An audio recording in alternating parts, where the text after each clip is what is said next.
Hello everyone, नमस्कार, आदाब, सत श्री अकाल। आप सभी का बहुत बहुत स्वागत है आज के हमारे इस सेशन में। मेरा नाम है विष्णु दत्त और आज के इस सेशन में हम डिस्कस करेंगे यूपीएससी यानी कि यूनियन पब्लिक सर्विस कमीशन के एग्जाम में आपको किन किन दौर से गुजरना पड़ता है। मैं आपकी निजी जिंदगी की बात नहीं करूंगा, मैं बताऊंगा आपको कि सिलेक्शन प्रोसीजर क्या होता है, प्रीलिम्स में कौन से पेपर पूछे जाते हैं, मेंस का क्या प्रोसीजर रहता है, इंटरव्यू कितने मार्क्स का होता है, और जो स्पेशली फोकस होगा हमारा वो सीसेट को लेकर के होगा कि सीसेट में कितने क्वेश्चन आते हैं, जो क्वेश्चन है वो कितने मार्क के होते हैं, कितना क्वालिफाइंग मार्क होता है, क्या सिलेबस रहता है सीसेट का। तो ऑल अबाउट यूपीएससी सीसेट आज की इस वीडियो में जानने वाले हैं। तो शुरू करते हैं सेशन को। सबसे पहले आप लोगों के लिए बहुत ही महत्वपूर्ण सूचना regarding to this comprehensive guide book. ये कॉम्प्रिहेंसिव गाइड बुक एक यूपीएससी एस्पिरेंट के लिए और जिन लोगों को सीसेट में जरा सी भी दिक्कत है, जो पहले दौर में है अभी अपनी प्रिपरेशन के, उन लोगों के पास ये गाइड बुक होनी बहुत जरूरी है, सो दैट आपको सीसेट से रिलेटेड हर एक इंफॉर्मेशन मिल पाए कि क्या आपका पैटर्न रहता है एग्जाम में, कौन कौन से सब्जेक्ट पूछे जाते हैं, क्या सिलेबस है, उस सिलेबस के अंदर जो कंपोनेंट पूछे जाते हैं उनमें कौन से इंपॉर्टेंट टॉपिक है, उनको पढ़ते हुए क्या आपकी स्ट्रेटेजी होनी चाहिए। और हमारे कोर्स से रिलेटेड हर एक इंफॉर्मेशन आपको इस गाइड बुक में मिल जाती है और ये आप लोगों के लिए एब्सोल्युटली फ्री है। करना क्या है, इसी वीडियो के डिस्क्रिप्शन में जाना है और जाकर के इस रंगीन गाइड बुक को डाउनलोड कर लेना है, बहुत काम आने वाली है। चलिए तो शुरू करते हैं।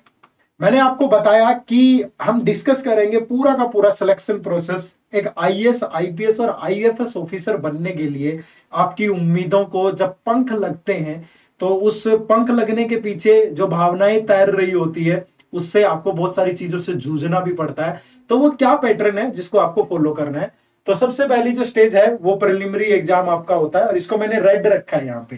क्यों रखा है? क्योंकि ये ही एक ऐसा जोन है जहां से क्वालिफाई करने के बाद, जहां से निकलने के बाद जब आप मेंस एग्जाम लिखोगे तो कुछ हद तक आपको संतुष्टि मिलती है। ठीक है, आपको लगता है कि यार एक बैटल तो मैंने जीत ली है और दूसरी बैटल में जीत जाऊंगा, एक हौसला आपको मिलता है। ठीक है, तो यही एक रेड जोन है हमारा।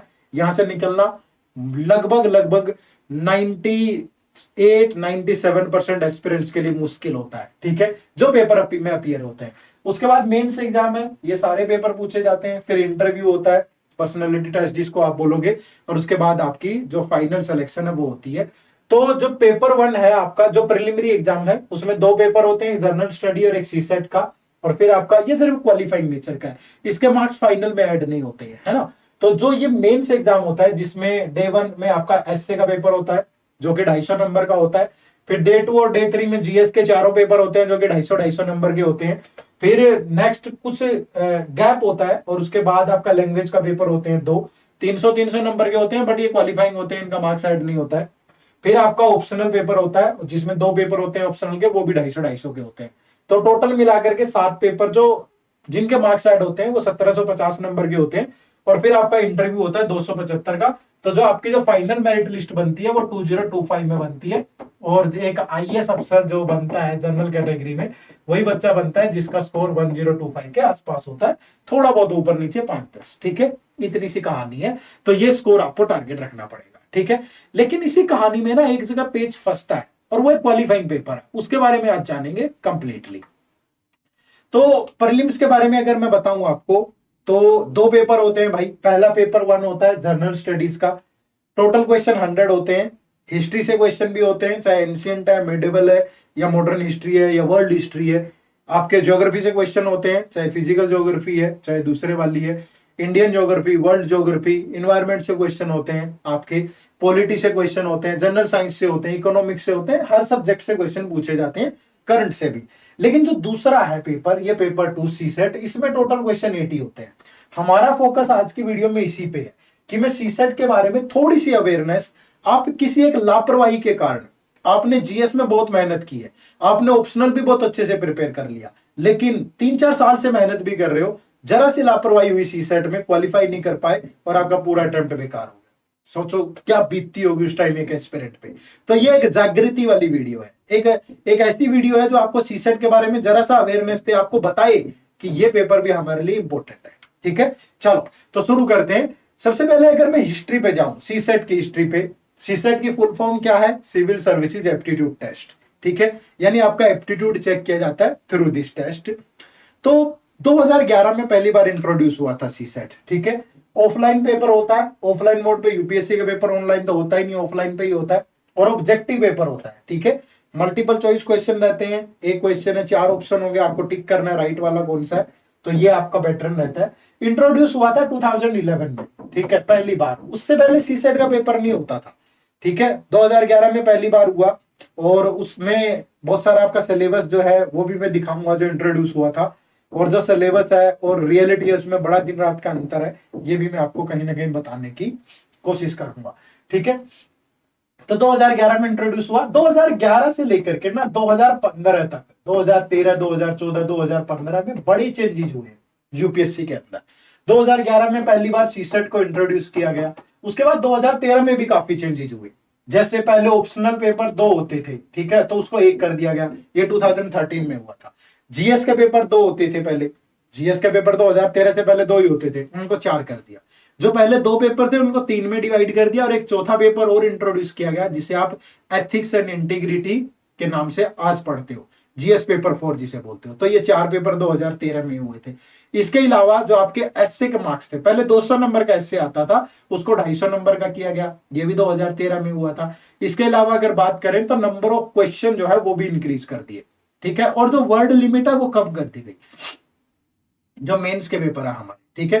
तो नंबर ऑफ क्वेश्चन इंक्रीज हुए और वर्ड लिमिट डिक्रीज हुई। तो ये सारी कहानियां 2013 की है, ठीक है। उसके बाद 2014 में भी काफी चेंजेस हुए। अब ये 2014 में कौन कौन से चेंजेस हुए, तो उन चेंजेस की अगर मैं बात करूं तो उसमें सबसे पहला तो जो ऐसे पूछे जाते थे ना, पहले एक ऐसे होता था, तो उस ऐसे में 2 कर दिया गया, नंबर बढ़ा दिए गए। पहले एक ऐसे होता था, फिर 2 ऐसे हुए। इसके अलावा आपके नंबर ऑफ अटेम्प्ट, पहले नंबर ऑफ अटेम्प्ट 4 ही होते थे, 4 से बढ़ा के 6 किए गए 2014 में।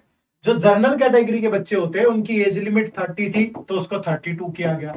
तो एज भी, ये सारी कहानी 2014 की है, ठीक है। तो ये 2014 में हुआ। उसके बाद 2015 में क्या हुआ कि 2015 से पहले 2014 तक जो आपका प्रीलिम्स पेपर होता है ना, उसमें जीएस और सीसेट दोनों के मार्क्स ऐड होते थे, दोनों से मेरिट बनती, ठीक है। लेकिन 2015 में, 2015 से शुरू होके ऑनवर्ड 2015 ऑनवर्ड सीसेट को क्या कर दिया गया, क्वालिफाइंग, ठीक है, कि अब इसके मार्क्स ऐड नहीं होंगे। जो जीएस वाला पेपर होगा पेपर 1, उसके बेस पे मेरिट बनेगी। फाइनल मेरिट लिस्ट में तो उसके भी ऐड नहीं होते, वो तो मेंस और इंटरव्यू के ऐड होते हैं। लेकिन सीसेट को क्वालिफाइंग बना दिया 2015 ऑनवर्ड, ठीक है। तो ये इसका इतिहास है सीसेट का, थोड़ा सा पता होना चाहिए। तो 2011 में इंट्रोड्यूस हुआ था, 2015 ऑनवर्ड ये आपका क्या चल रहा है, क्वालिफाइंग नेचर का ही चल रहा है, ठीक है। उसके बाद क्या पैटर्न होता है सीसेट का, थोड़ा सा गंभीरता से चर्चा करते हैं, ठीक है। सीसेट के पैटर्न में 3 सब्जेक्ट पूछे जाते हैं, क्वांट, रीजनिंग और इंग्लिश में सिर्फ कॉम्प्रिहेंशन आते हैं, ठीक है। कॉम्प्रिहेंशन पूछे जाते हैं, कॉम्प्रिहेंशन वाला पार्ट है। और नंबर ऑफ कॉम्प्रिहेंशन भी आज का सिनेरियो देखोगे यार, 22 से 23 कॉम्प्रिहेंशन पूछे जा रहे हैं, एक एक क्वेश्चन पे बेस्ट कॉम्प्रिहेंशन इतने मिल रहे हैं आपको। तो बड़ा बड़ा चेंज हुआ है सीसेट के अंदर। तो धीरे धीरे मैं आपको बताता हूं 1 बाय 1। सबसे पहला तो पेपर क्या होता है, ऑफलाइन मोड पे होता है। जिन भी बच्चों को नहीं मालूम है, पेपर बिल्कुल ऑफलाइन होगा, ठीक है। उसके बाद आपका पेपर ऑब्जेक्टिव होता है, यानी कि एक क्वेश्चन उस पर 4 ऑप्शन होते हैं, कोई भी सब्जेक्टिव पेपर नहीं होता। उसके बाद बात करें तो टोटल नंबर ऑफ क्वेश्चन कितने पूछे जाते हैं, 80। इसका सेग्रीगेशन भी बताऊंगा कि क्वांट के क्वेश्चन कितने रहते हैं, रीजनिंग के कितने, इंग्लिश के कितने, 80 आउट ऑफ 80। टोटल जो मार्क्स होते हैं वो 200 होते हैं, ठीक है। एक क्वेश्चन के लिए आपको 2.5 मार्क्स मिलते हैं, 2.5 मार्क्स। और अगर आप एक क्वेश्चन रॉन्ग करते हो तो 1/3 नेगेटिव मार्किंग होती है, तो 0.833 आपका डिडक्ट हो जाता है, ठीक है। 1/3 होती है नेगेटिव मार्किंग, ध्यान रखिएगा। कई बार हमें पता ही नहीं होता और नंबर ऑफ अटेम्प्ट बहुत ज्यादा होते हैं हमारे, नुकसानदायक हो जाता है। उसके बाद जो टोटल टाइम मिलता है यहाँ पे वो 2 घंटे है, 2 घंटे यानी 120 मिनट में आपको ये 80 क्वेश्चन सोल्व करने होते हैं। और नेगेटिव मार्क्स मैंने आपको बता दिया 1/3 रहते हैं, और क्वालिफाइंग जो मार्क्स है वो 33% रहते हैं, ठीक है। कितने गलत किए कितने सही किए सब काट पीट के अगर आप फाइनली देखो तो आपके 33% नंबर होने चाहिए, यानी कि 67 मार्क्स आपके होने चाहिए, तब आप इसमें क्वालिफाई करते हैं। 66.66 कुछ ऐसे करके, लेकिन 67 या 67.5 बनते हैं जब आप 27 क्वेश्चन राइट करते हो विद 0 नेगेटिव क्वेश्चन, तो आपका इतना बनता है। तो ये आपका पूरा का पूरा पैटर्न रहता है सीसेट का, ठीक है। तो इतनी चीजें आपको पता होनी चाहिए सी सेट के पैटर्न के अंदर, है ना। उसके बाद कि ये जो नंबर ऑफ क्वेश्चंस रहते हैं, देखो मैंने यहाँ पे आप लोगों के लिए काफी एफर्ट किया है। 2014 से लेकर के 2023 तक के सारे क्वेश्चंस का टॉपिक वाइज सेग्रीगेशन बनाया मैंने, सारे कंपोनेंट का, तीनों कंपोनेंट, क्वांट, रीजनिंग और इंग्लिश। जो आपका ग्रे वाला ग्राफ है वो इंग्लिश को रिप्रेजेंट कर रहा है, ऑरेंज वाला रीजनिंग को और ब्लू वाला क्वांट को। तो आप देख सकते हो यहाँ पे जो नंबर ऑफ क्वेश्चंस है, ठीक है, 2014 से लेके 2023 तक जब आप जाओगे तो इंग्लिश के जो क्वेश्चन है, कॉम्प्रिहेंशन के जो क्वेश्चन है, वो 25 से 30 की रेंज में रहते हैं नंबर ऑफ क्वेश्चन। पैसेजेस कम ज्यादा ऊपर नीचे होते रहते हैं। रीजनिंग के क्वेश्चन पहले थोड़े ज्यादा आ रहे थे, 25 से अबव आ रहे थे, लेकिन आजकल जो रेंज है रीजनिंग के क्वेश्चन की वो 10 से 15 क्वेश्चन की है। और जो क्वांट की वेटेज है वो बढ़ती जा रही है, तो क्वांट के क्वेश्चन 40 से 45 के बीच में पूछे जा रहे हैं। तो क्वांट हमारे लिए एक बड़ा इंपॉर्टेंट कंपोनेंट यहाँ पे होता है, ठीक है। ये ईयर वाइज सेग्रीगेशन है, आप देख सकते हो बड़े आराम से। तो ये चीजें आपको ध्यान में रखनी, ठीक है भाई। इसके अलावा अगर मैं बात करूं सीसेट का सिलेबस क्या है आपका, जो यूपीएससी की नोटिफिकेशन है उसमें सिलेबस में ये चीजें दी होती, ठीक है। जैसे इंग्लिश में सिर्फ आपको कॉम्प्रिहेंशन, सिर्फ कॉम्प्रिहेंशन पूछे जाएंगे, इकोनॉमिक एंड सोशल इश्यूज पे ज्यादा कॉम्प्रिहेंशन रहते हैं, एनवायरमेंट पे रहते हैं, ये सब चीजें। उसके अलावा सिलेबस में interpersonal skill including communication skill, ये सब चीजें भी होती हैं, decision making, problem solving. But आज अगर आप करंटली देखोगे तो इनसे क्वेश्चन ना के बराबर, ये टॉपिक बिल्कुल गायब है। जैसे क्वांट में डाटा इंटरप्रिटेशन से टॉपिक बिल्कुल कोई क्वेश्चन नहीं आता आजकल। पिछले 3-4-5 साल का पेपर उठा लो, डीआई से क्वेश्चन ही नहीं है, स्किल से कोई क्वेश्चन नहीं है, कम्युनिकेशन स्किल से कोई क्वेश्चन नहीं है, डाटा डिसीजन मेकिंग से कोई क्वेश्चन नहीं है।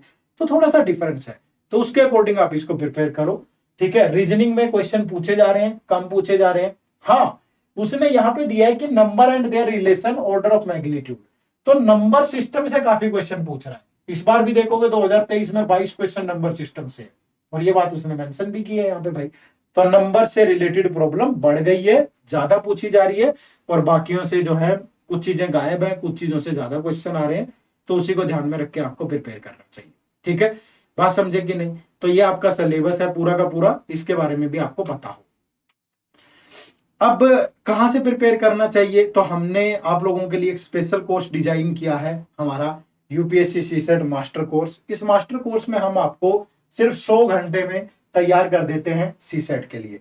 सीसेट आपका नहीं रुकेगा किसी भी कीमत पे, अगर आप थोड़ा सा भी एफर्ट डालते हैं हमारे साथ इस कोर्स में।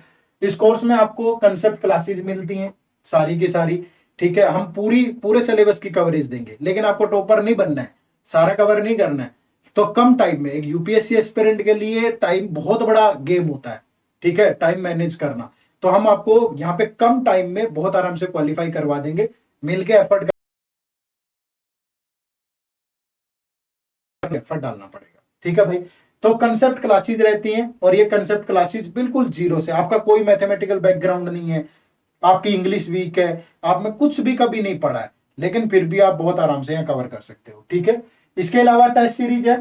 टेस्ट सीरीज में आपके जो भी टॉपिक है, जैसे क्वांट के अंदर नंबर सिस्टम है, अकेले नंबर सिस्टम पे 200 क्वेश्चन आपको प्रैक्टिस करने को मिलेंगे। बाकी के क्वेश्चन भी, बाकी जितने टॉपिक होंगे सब पे, चाहे रीजनिंग है चाहे इंग्लिश कॉम्प्रिहेंशन है, टॉपिक वाइज टेस्ट है।